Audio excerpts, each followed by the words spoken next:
دوستو آج ہم بات کرنے والے ہیں ایک ایسے دیش کی جس کو دنیا ملک نہیں مانتی، ایک ایسا دیش جو روز اپنے حق کے لیے لڑتا ہے، جو اپنے کھوئی ہوئی زمین کے لیے لڑتا ہے، جس کا ہر ایک انسان صبح سے شام اور شام سے صبح تک لڑتا ہے، جس کا ہر ایک بچہ اپنے دین کے لیے لڑتا ہے۔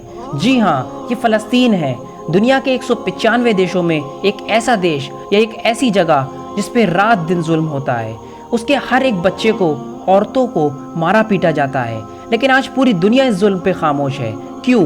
کیونکہ فلسطینی مسلمان ہیں، یہاں تک کہ 52 مسلم دیش بھی جو اپنے آپ کو مسلمان کہتے ہیں وہ بھی خاموش ہیں، کیونکہ فلسطین کی لڑائی اسرائیل سے ہے اور اسرائیل کو امریکہ کا سپورٹ ہے۔ اس وجہ سے سب خاموش ہیں اور حق کا راستہ بھول گئے ہیں، اس لیے فلسطین اپنی لڑائی خود اکیلا لڑ رہا ہے۔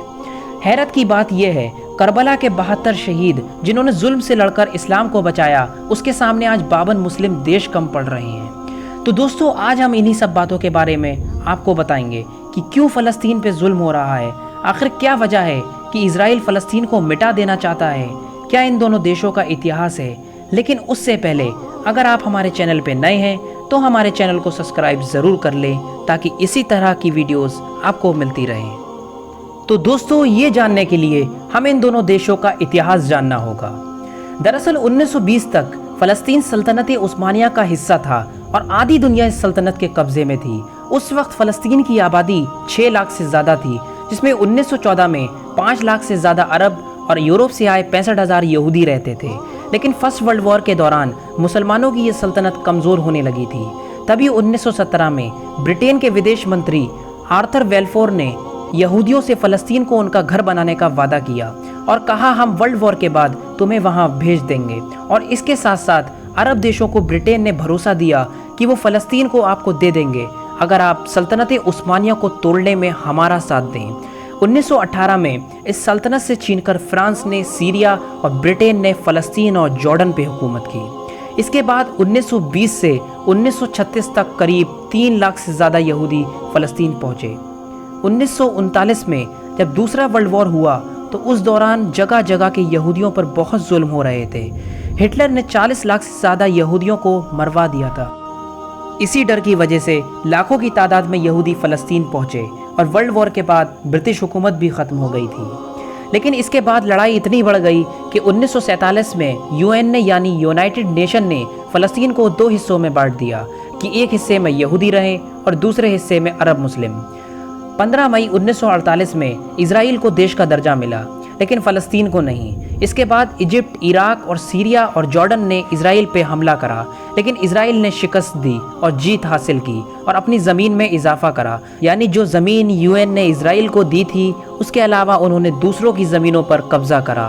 اس کے بعد قریب 7 لاکھ فلسطینی عرب ریفیوجی ہو گئے اور انہیں غزہ پٹی اور ویسٹ بینک میں پناہ ملی اور آدھا یروشلم شہر اسرائیل کے قبضے میں آ گیا۔ 1964 میں اسرائیل کے خلاف PLO بنا، یعنی فلسطین لبریشن آرگنائزیشن۔ 1967 میں اسرائیل نے عرب دیشوں پر دوسری بار حملہ کرا، اس کو فیمس 6 ڈے وار بھی کہتے ہیں، اور اس بار اسرائیل نے ویسٹ بینک اور غزہ دونوں پر اپنا قبضہ کر لیا۔ اس کے بعد عرب دیشوں نے یہ مان لیا کہ اسرائیل تو دیش بن چکا ہے۔ اس کے بعد فلسطینی مسلمانوں اور اسرائیل کے بیچ لڑائی شروع ہو گئی۔ فلسطین اس ویسٹ بینک اور غزہ کو واپس چاہتا تھا تاکہ وہ وہاں رہ سکیں۔ دوستوں اسرائیل نے 5 سالوں میں 22,000 ایکڑ فلسطینی زمین پر اپنا قبضہ کر لیا تھا۔ 1980 کے شروعاتی سالوں میں اسرائیل ویسٹ بینک پر یہودی بستیاں بساتا رہا اور فلسطین پہ ظلم ہوتا رہا۔ آگے یہ لڑائی اتنی بڑھ گئی کہ 1993 میں یعنی 1993 میں ایک معاہدہ ہوا جسے اوسلو ایگریمنٹ کے نام سے جانا جاتا ہے۔ اس معاہدے میں PLO اور اسرائیل سرکار نے ایک دوسرے کو مانیتا دی۔ اس سے پہلے PLO اسرائیل کے خلاف تھا۔ سال 2000 میں ایک بار پھر ان دونوں دیشوں میں جنگ ہوتی ہے جس میں 1000 یہودی اور 32,000 فلسطینی مار دیے جاتے ہیں۔ غزہ میں بھی ایک گروپ ہوتا ہے جس کا نام ہے حماس، جو PLO سے بھی زیادہ طاقتور ہوتا ہے اور یہ اسرائیل کو دیش نہیں مانتا۔ 2005 میں غزہ میں الیکشن ہوتے ہیں جس میں حماس جیت حاصل کر لیتا ہے اور اسرائیل وہاں سے ہٹ جاتا ہے۔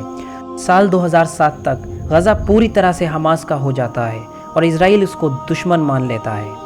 تب سے ان دونوں دیشوں میں لڑائی جاری ہے۔ 2014 میں حماس اور اسرائیل میں ایک بھیانک جنگ ہوئی۔